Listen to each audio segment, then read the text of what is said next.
ಅಖಿಲ ಪರಿವಾರ ಮತ್ತು ಮಾತೃಪಕ್ಷ ವಿಲೀನ ಆಗಬೇಕು ಅನ್ನತಕ್ಕಂಥ ಯೋಚನೆ ಅಡಿಯಲ್ಲಿ ಭಾರತೀಯ ಜನತಾ ಪಕ್ಷದ ಪ್ರಮುಖರು, ರಾಷ್ಟ್ರೀಯ ಸ್ವಯಂ ಸೇವಕ ಸಂಘದ ಹಿರಿಯರು, ನಮ್ಮ ಪರಿವಾರ ಸಂಘಟನೆಯ ಪದಾಧಿಕಾರಿಗಳು ಮತ್ತು ಹಿತೈಷಿಗಳ ಸಮ್ಮುಖದಲ್ಲಿ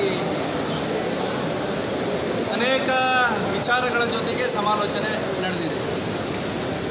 ಚುನಾವಣೆಯ ನಂತರದ ದಿವಸಗಳಲ್ಲಿ ನಡೆದಿರತಕ್ಕಂಥ ಅನೇಕ ಬೆಳವಣಿಗೆಗಳು ಎಲ್ಲರಿಗೂ ಕೂಡ ಇದೊಂದು ತಾರ್ಕಿಕವಾಗಿರತಕ್ಕಂಥ ಅಂತ್ಯವನ್ನು ಕಾಣಬೇಕು. ಮುಂದಿನ ಲೋಕಸಭಾ ಚುನಾವಣೆಯಲ್ಲಿ ನರೇಂದ್ರ ಮೋದಿ ನೇತೃತ್ವದ ಸರ್ಕಾರ ಮುಂದಿನ ಒಂದಷ್ಟು ವರ್ಷಗಳ ಕಾಲ ಆಡಳಿತ ಬರಬೇಕು. ಅದಕ್ಕೆ ಪೂರಕವಾಗಿ ದಕ್ಷಿಣ ಕನ್ನಡ ಜಿಲ್ಲೆಯ ಲೋಕಸಭಾ ಕ್ಷೇತ್ರವನ್ನು ಕೂಡ ಉಳಿಸಿಕೊಡಬೇಕು ಅಂತಕ್ಕಂಥ ಯೋಚನೆ ಅಡಿಯಲ್ಲಿ ವಿಲೀನಗೊಳಿಸತಕ್ಕಂಥ ಅನೇಕ ಪ್ರಕ್ರಿಯೆಗಳು ಮತ್ತು ಮಾತುಕತೆಗಳು ನಡೆದಿರುವಂಥದ್ದು ಮಾಧ್ಯಮಗಳಲ್ಲಿ ನಿಮಗೆಲ್ಲರಿಗೂ ಗೊತ್ತಿರುವಂಥ ವಿಚಾರ. ಮಂಡಲ ಮತ್ತು ಗ್ರಾಮಾಂತರವನ್ನು ಒಂದು ಮಾಡಿ ಅದರ ಅಧ್ಯಕ್ಷ ಸ್ಥಾನವನ್ನು ಕೊಡಬೇಕು ಅನ್ನತಕ್ಕಂಥ ಯೋಚನೆ ಅಡಿಯಲ್ಲಿ ನಮ್ಮ ಪರಿವಾರದ ಪದಾಧಿಕಾರಿಗಳು, ಹಿತೈಷಿಗಳು ಒಂದಷ್ಟು ತೀರ್ಮಾನವನ್ನು ಕೈಗೊಂಡಿದ್ದಾರೆ. ಈ ತೀರ್ಮಾನಕ್ಕೆ ನಾನು ಬದ್ಧನಾಗಿದ್ದೇನೆ.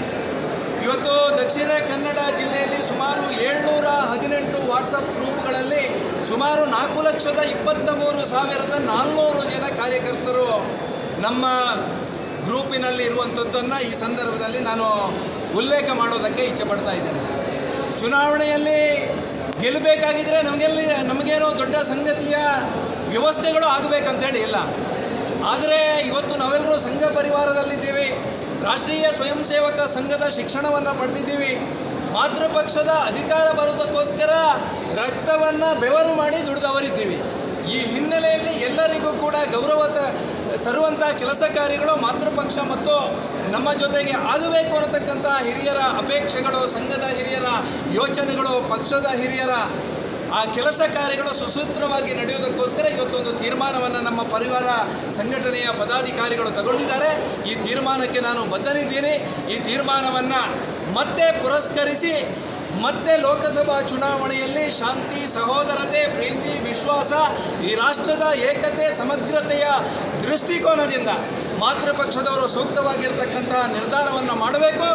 ಇಲ್ಲದಿದ್ದಲ್ಲಿ ಯಾವ ಪರಿವಾರ ಮಾಡಿರ್ತಕ್ಕಂಥ ಹೆಜ್ಜೆಗಳು ಪ್ರತಿಯೊಂದು ಮುಂದಿನ ಚುನಾವಣೆಯಲ್ಲಿ ಚುನಾವಣಾ ರಾಜಕೀಯಕ್ಕೂ ಕೂಡ ಅವರ ಅಪೇಕ್ಷೆ ಇದ್ದರೆ ನಾನು ಕಟಿಬದ್ಧನಾಗಿದ್ದೇನೆ ಅನ್ನತಕ್ಕಂಥ ವಿಚಾರವನ್ನು ಅತ್ಯಂತ ಸ್ಪಷ್ಟವಾಗಿ ಈ ಸಂದರ್ಭದಲ್ಲಿ